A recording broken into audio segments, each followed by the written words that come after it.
Hi, everyone. I would like to welcome Maria today. Maria journeyed into the world of lending in June of 2023, starting Mhm. with Gator, and she quickly made a huge impact. And by November, she funded her first deal and she embraced the role of connector, facilitating dozens of successful transactions. And then Maria soon realized that the unpredictability of the connector role wasn't really the direction that she wanted to head. And so since May, she has thrived as an in house fundraiser for a single company, funding over Mhm. $6 million in just 1 year, which is insane. So please welcome me in speaking with Maria on the various roles and just creating an awareness in the lending space. Hi, Maria. How are you? Hello, Amanda. I'm doing great. Thank you so much for having me. Of course, of course. So I gave kind of a brief snapshot, and it was so brief. Like, I think anyone in the Gator community definitely knows you and knows the impact that you have.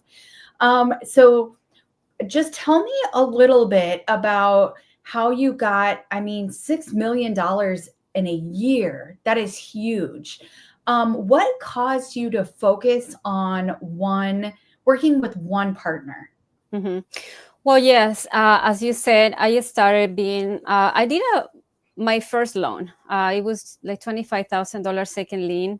And I really fell in love with the whole process of the PMLs, vetting. I met the borrowers. And I decided just to go for it because with Gator, you have many things that you can do, and focus on. And I have found that people want to do them all, but then they don't master anything. And it's really, you don't see the fruits of your hard work when you try to do it all. So I always advise people just focus on one and improve it, get better at it, keep training, and then your business is really going to be successful. So that's what I did. Once I saw that EMDs are not working out, I said, okay, let's do a loan. And once I funded that loan, I was like, okay, I really like this. And I started to, study more about underwriting, how to vet the borrowers, and all those things about PMLs. And I went into kind of not, I didn't decide I'm going to be a connector tomorrow and I open up the doors of the business. I just decided to network with people. And next thing I know, people share what they have, what they need. And all of a sudden, I'm in the middle, putting people together. And I say, oh, I guess I'm a connector. And that's how I started. And at the beginning, I think in general with Gator, we didn't have much training about PMLs because it wasn't ready, I believe.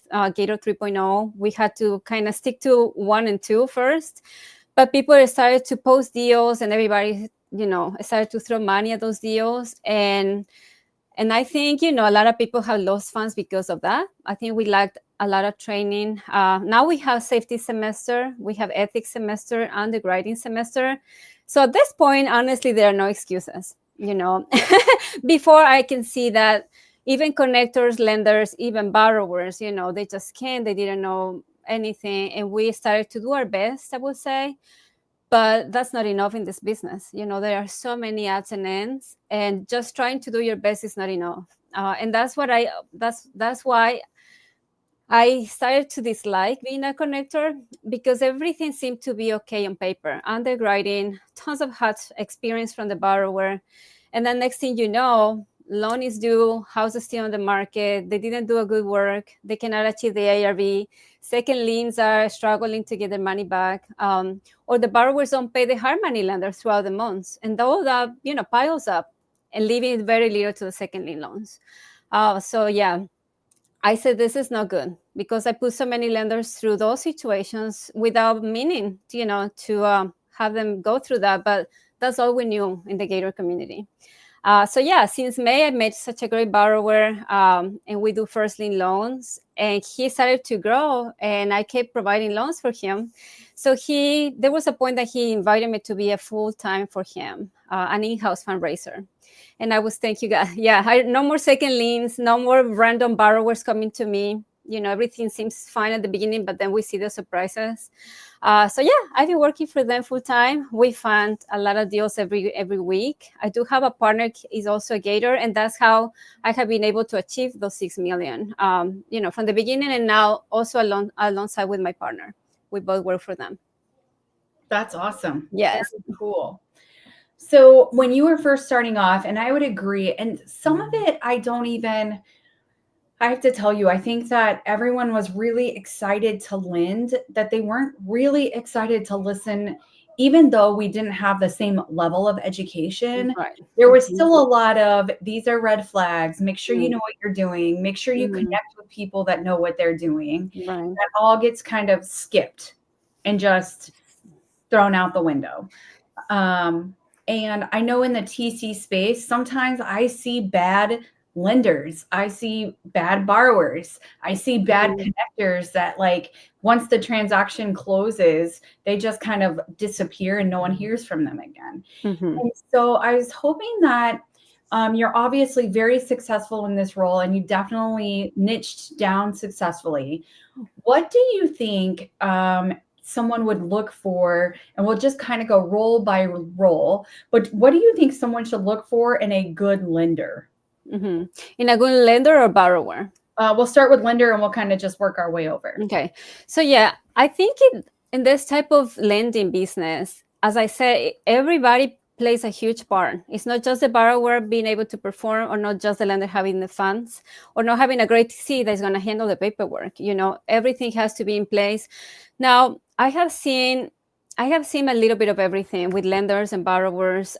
Sometimes lenders not knowing what they are doing, and that's something that scares me so much, because even if the connector has the best intentions, at the end of the day, it's their funds, and they are the ones that have to really protect them.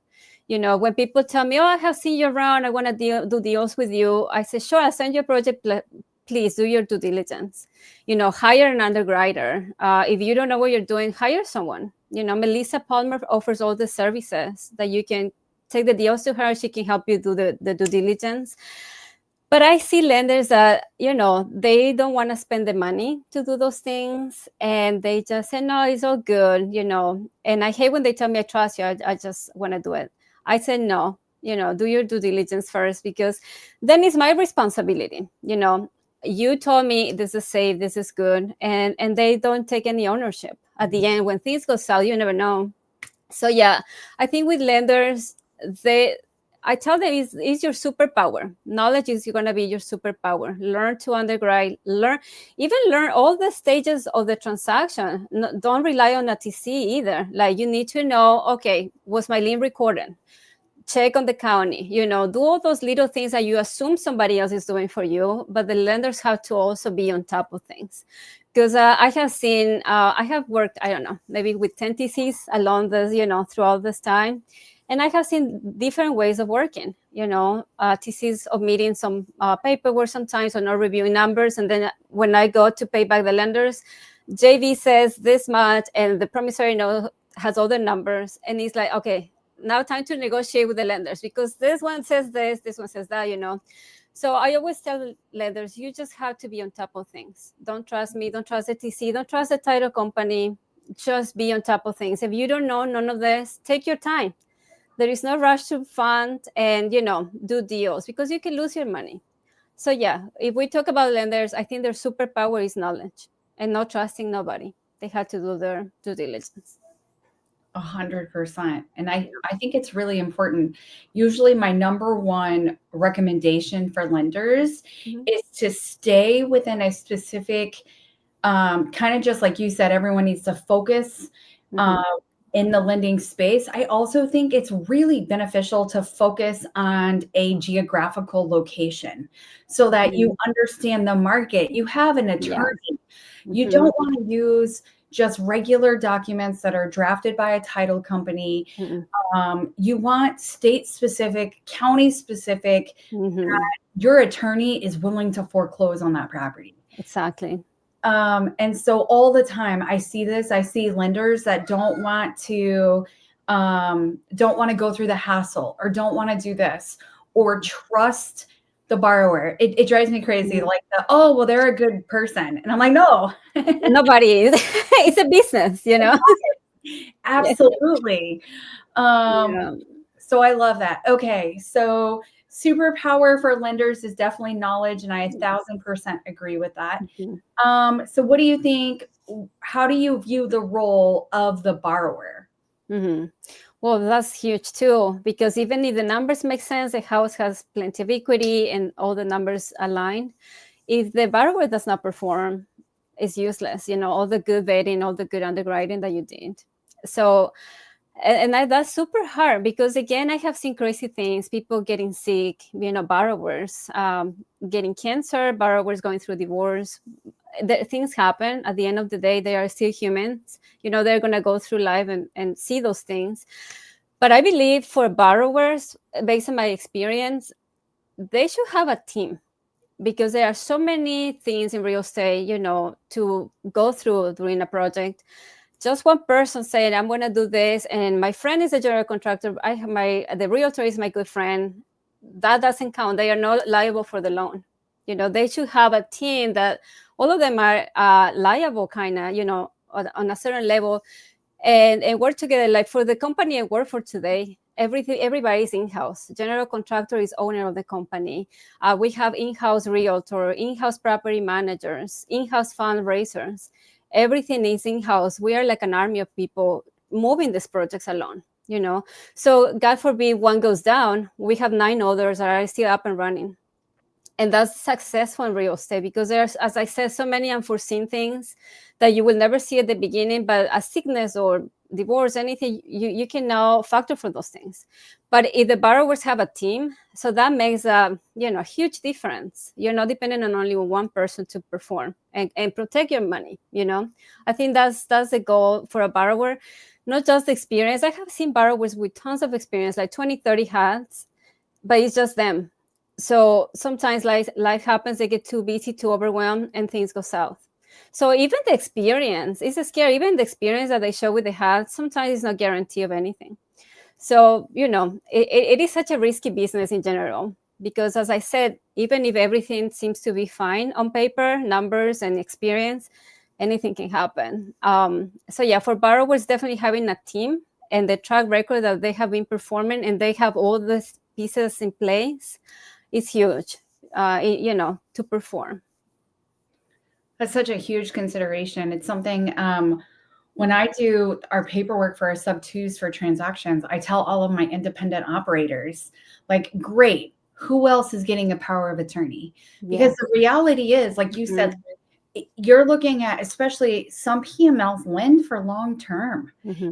Life happens, God forbid something happens to the borrower, there needs to be at least one other person that's going to step in and keep that process going. Exactly.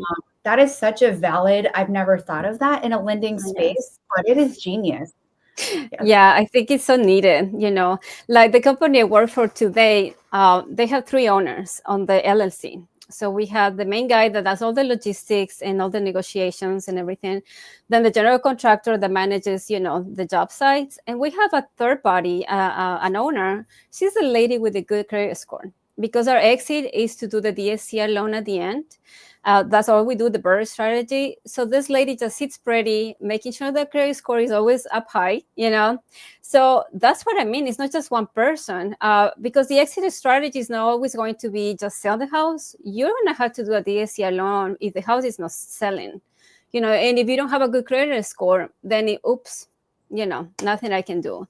So having the team is huge. And for this company, it's going to sound a little funny, but the main guy gave me his mother's phone number.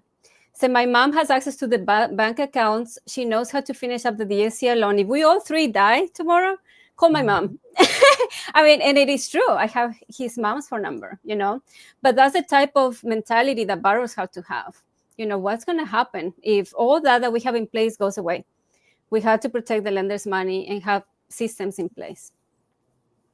Such a vital piece that I think is probably missing for most borrowers. Tons. Yeah. That's even just business operations, right? Like, that's incredible. Okay. Yeah.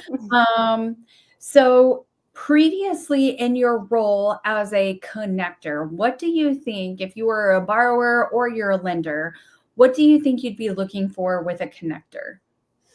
Well, definitely some sort of track record kind of thing, like listen to PMLs that have worked with that connector. Was that connector involved from the beginning to the end? What happened when things went south? Did that connector provide any assistance? I'm going to tell you personally, when I was working as a connector and some deals went south, I was the first one pushing both sides, because sometimes lenders don't even know what they are doing and they need help, So I was always there. Sometimes I have refunded my fees. I say, okay, this deal completely went south. Here's my fee. If you don't make money, why should I make a dime? So those are things that it's just part of integrity on connectors, and I think the group has really been missing that in connectors, and I think that's why I wanted to completely disconnect from being a connector or cold connector because of that.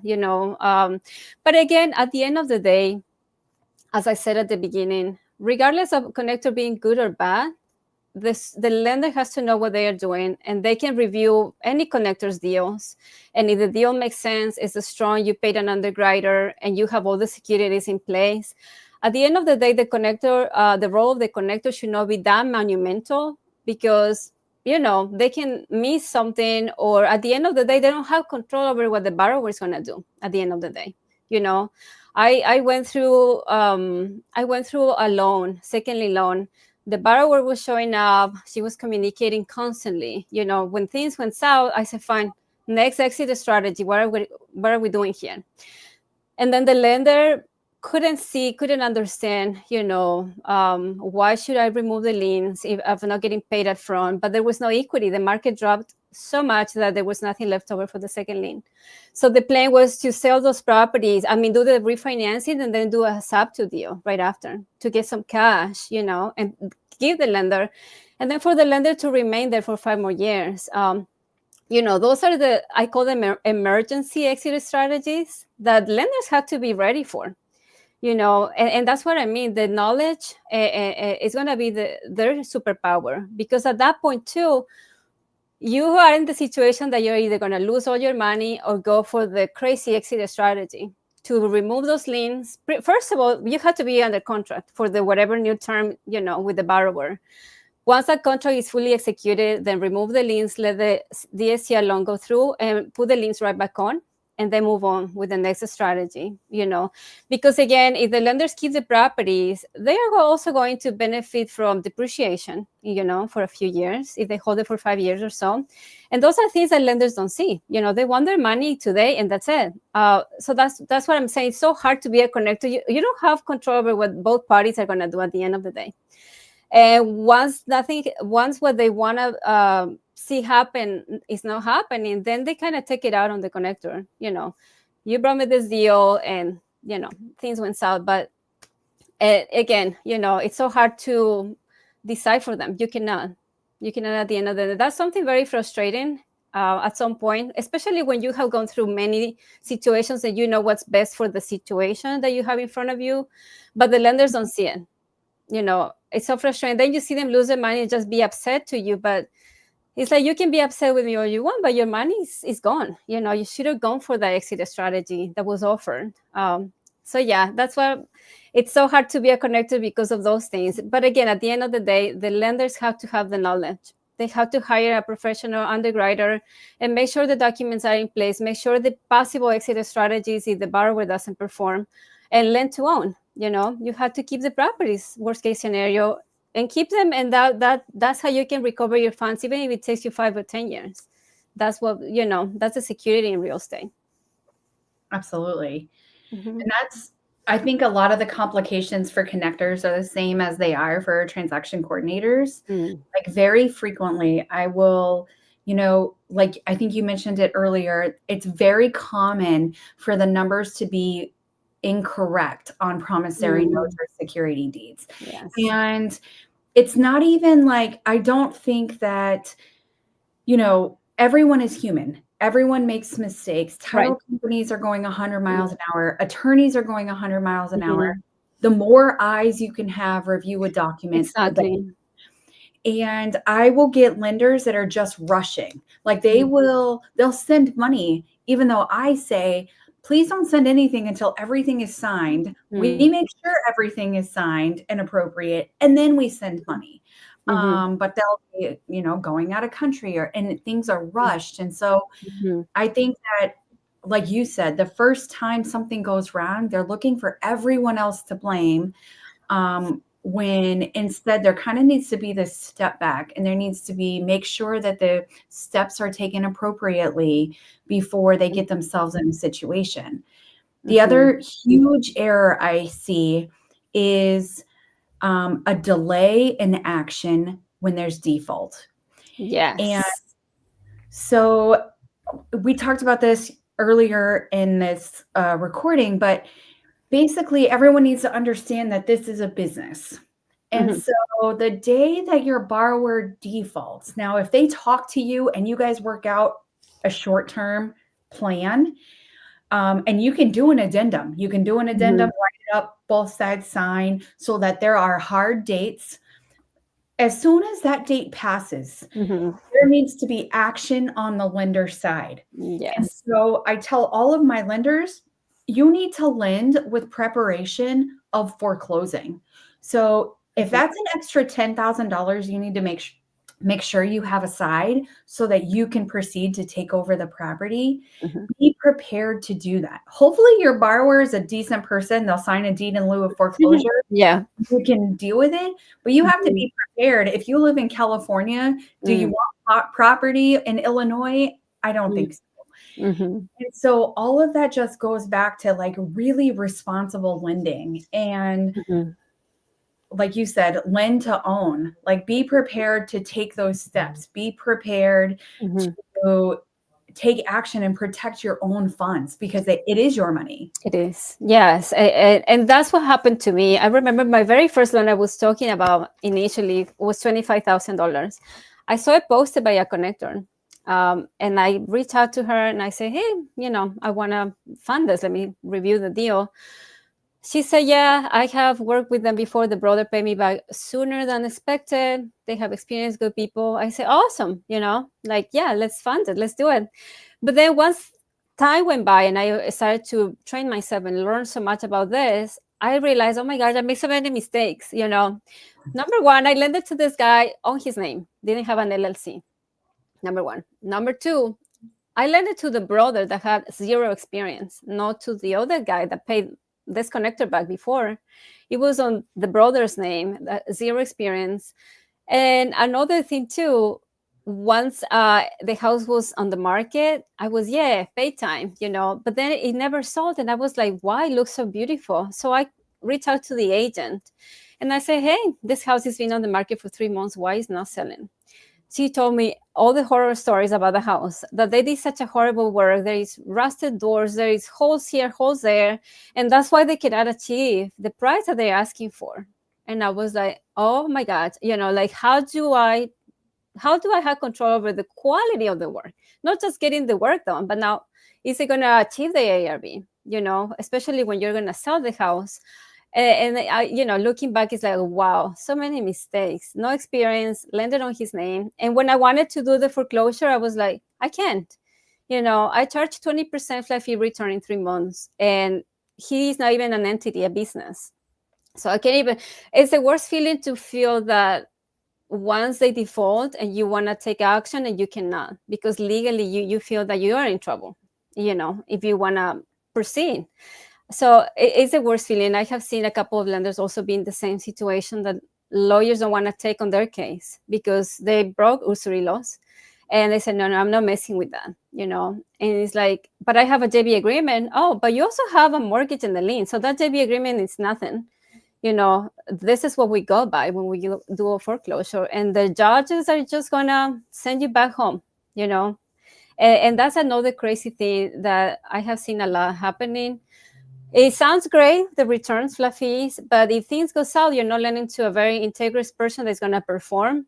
You're rolling the dice, if you have to foreclose. And the state that you're lending in, like in New York or California, you name it, and you cannot foreclose, you just have to kind of, be nice to the borrower and hope he pays you back, or arrange on the side monthly payments, or, be creative with that. But yeah, I was there, and it was a horrible feeling. I just let it go. I said, fine, I lost $25K, move on. But you learn. Sometimes it costs you a lot of money to learn, and you just don't do it again. It does. And hopefully hopefully people that have not lent are hearing this. And I think like Mhm. you brought up such a valid point with the usury laws. Yeah. Because I also try to educate on that all the time. I actually had a lender that the judge in the foreclosure said that she could get the principal balance back, but zero interest because Right. it was an illegal amount of interest. Right. And so I think it's really important that everyone, again, that's why you start in one geographical region. Yes. Sure, you have an attorney that's going to be able to represent you, because then they're Mhm. going to feel solid with their documents to ensure that you're protected. Exactly. Yes. And there are many things, and sometimes it sounds very awful, but lend the money you're willing to lose. If you lend with that mentality and you have you're in the position of losing the money, go for it, because there are so many unpredictable things in real estate in general, and that's why I love working with the company I'm working with today, because I love their systems. We have paid back so many lenders. We paid back 2 months earlier than anticipated. We do on the paperwork, we say 6 months, and we pay them back in 90 or to 120 days, because we have systems in place. We call it the hamburger factory. Same type of house, same type of colors. We paint all the houses black. We put a red door in front of it. All of our rentals are like that, and it's like a machine. It just keeps going, keeps going, keeps going. And that's the beauty when you find a good borrower, and that they have deal flow. So you can just keep rolling your funds, and you don't have to be gambling and vetting borrowers every 5 minutes. And that's what the very first lender that funded one of these projects, he's into 7 projects since May. 7. Wow. He gets paid back, he rolls the money. He gets paid back, he rolls the money. That's called passive income. You don't worry about foreclosures, you don't worry about anything, vetting, none of that. You just have such a great relationship and confidence on the team that's handling your money, that you just keep rolling your funds. This lender is going to make 60% annualized the whole year, out of the same money. He keeps rolling the money with us. Right. Legally. And Legally. Yeah. First lien position, good paperwork with borrowers, it's a dream. And I love that, because since they have a system and they have a process, like you said, sometimes something goes wrong. You get into a property and it's going to take longer. Something else is going to happen. But luckily, because they have this other system over here working, this one property is not holding up the process, and it allows the lenders to still get paid back. I just love it. Yes.